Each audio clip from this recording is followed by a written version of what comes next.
Firstly, what is your reaction to the Nottingham Forest deduction in comparison to Everton's? Personally, I feel that it's a bit of a slap in the face to Everton. You know, Everton's gross PSR breach was approximately £19.5 million, whereas Nottingham Forest was £34.5 million, which is a 77% more outlay of Everton. So I just don't understand how an independent commission of 3 people have found that they should suffer just 4 points compared to Everton's initial 10. And you look back to when Everton's hearing was ongoing, the Premier League actually wanted to give Everton a 12-point deduction, and we obviously outlaid with 10. So ultimately, I don't understand how Nottingham Forest have only got 4. I've read the commission notes, I've gone through the report, and the Premier League has suggested that Nottingham Forest should have received 8 points and then 2 points potentially back with cooperating and any sort of mitigating factors. It leaves a bit of a sour taste in the mouth. It just shows the absolute need for an independent regulator to come in, which is obviously getting passed through Parliament yesterday, the motion. So it just feels like the Premier League and the Independent Commission just don't know what they're doing, full stop. With Newcastle and Aston Villa both being on the brink of PSR, will this act as enough of a deterrent to stop them from overspending?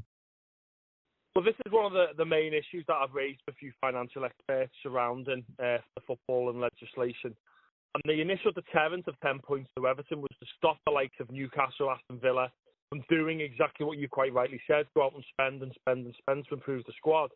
Now, for me, looking at it from the outset, looking in, if you go out and breach PSR and you go out and spend £35 million, which equates to potentially 4 or 5 players because you spread the cost over the base of the contract, then ultimately you could go and spend all that money and only be slapped with 4 points in the face. So for me, if I'm Newcastle right now, I'd go out, I'd spend all I can, because that can be the difference from getting top 4 and getting top 6, because we all know that the top 4 clubs in this country get an estimated approximately is a 50 to 70 million pound extra revenue a year.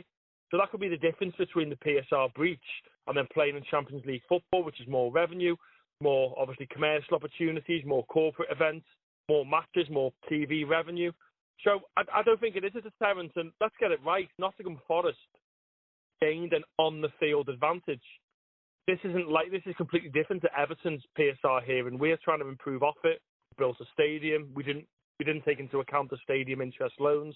However, Nottingham Forest went out and they spent £250 million in 3 windows trying to improve their playing squad. And you've got to feel for the likes of Luton, Sheffield United, teams like that. They've come up this year, know they're up against it, know the PSR's up against it, and they haven't been able to invest heavily as Nottingham Forest did. They've laughed in the Premier League, and I think they've got it off extremely lightly. In the report, Forest could have sold Benj to either Brentford or Atletico Madrid to end their PSR problems. Do you think they shouldn't have got a lesser deduction because they could have solved their problems through this? Well, one of Nottingham Forest's mitigating factors was they argued that Brennan Johnson didn't want to go to Brentford and they didn't sell him before the June the 30th cut-off window because they thought they could get more money. But as you quite rightly stated once again, Atletico Madrid came in with £43 million for Brennan Johnson. Now, any footballing fan across the world and in the Premier League and obviously La Liga, there's no way in hell that Brennan Johnson would turn down a move to Atletico Madrid. Champions League football, playing under Diego Simeone, playing in one of the best footballing cities in the world. So Nottingham Forest reluctance to sell Brennan Johnson before the June cut-off point, and then argue the fact that Brentford only offered £35 million. It's just a complete farce and a joke. So that mitigating factor was rightly thrown out by the Commission. But because Nottingham Forest went there with open books as an early guilty plea, and ultimately they only got 4 points. For me, personally, I think the right sanction would have been 8 points. And then obviously, due to an early guilty plea, dropped down by 2 points and given 6 points. That would obviously make logical sense. But this is modern day football. This is Richard Masters. This is the Premier League.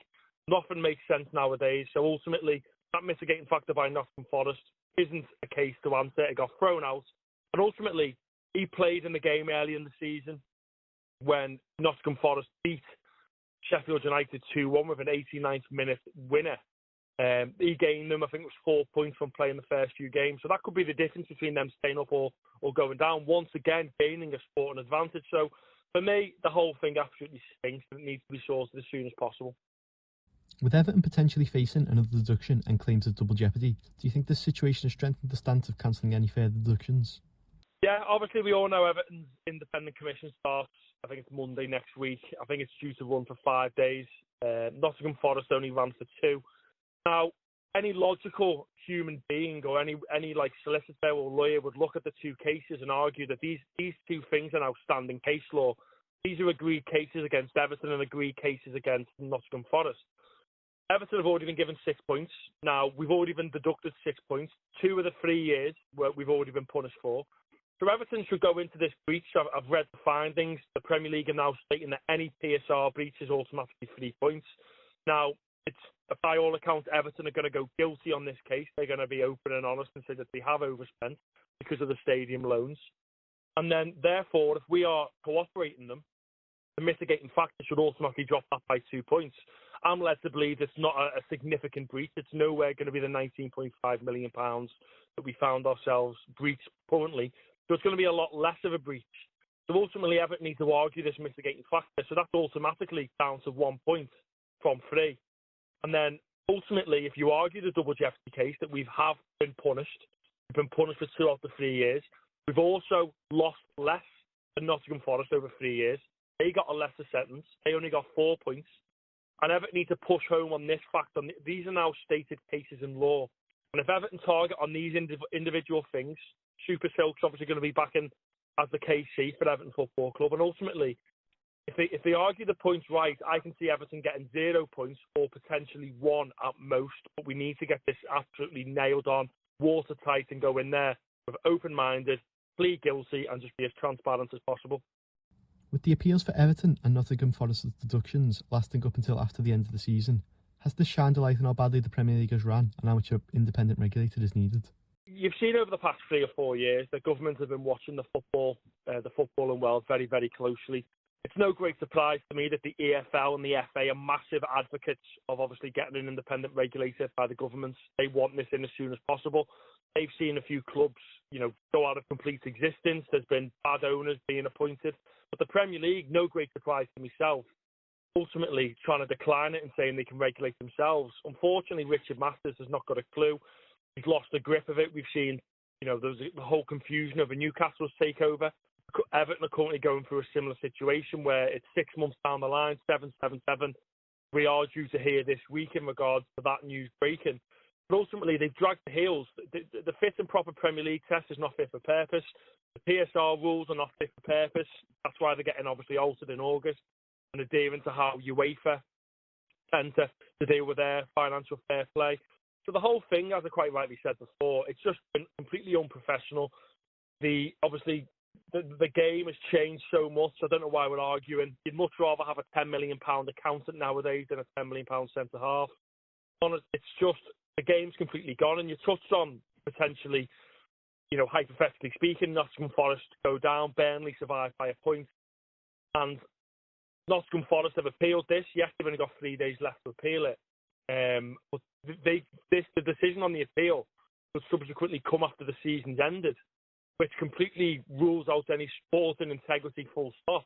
How can any teams plan for the future? How can any teams plan for the pre-season? How can you plan for transfer budgets? It's just a modern day football, unfortunately. You can see why a lot of fans are starting to fall out of love with the game. But I have read somewhere that obviously last week the Premier League met, and this idea of giving reduced punishments, reduced points deductions to prevent teams from appealing, to obviously prevent the fact that this may be decided after the season's finished. You only have to read the article in the Times, most recently by Martin Ziegler, that stated if Nottingham Forest appeal this decision, they run the risk of obviously getting more points on top. And I feel that this has now been a brown envelope under a table. You accept 4 points, you be quiet, and that'll be the end of it. And I think something similar will happen with Everton in the next couple of weeks.